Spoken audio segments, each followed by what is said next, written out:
હવે વાત કરીએ હવામાન વિશેની તો હવામાન વિભાગ દ્વારા આગામી 7 દિવસને બનાસકાંઠા જિલ્લાને લઈ મહત્વની ચેતવણી આપી છે।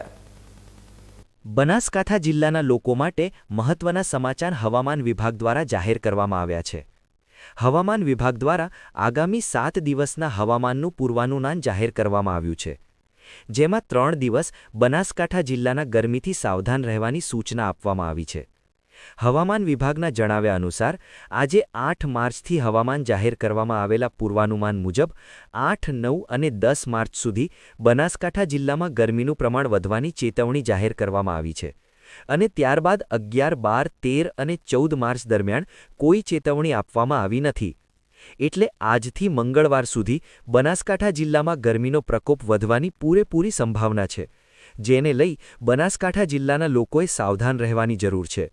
આ 3 દિવસ બપોરના સમયે બને ત્યાં સુધી બહાર નીકળવાનું ટાળવું જોઈએ અને લોકોએ વધુને વધુ પાણી પીવાનું રાખવું કે જેથી શરીરને ડિહાઇડ્રેટ થતાં રોકી શકાય।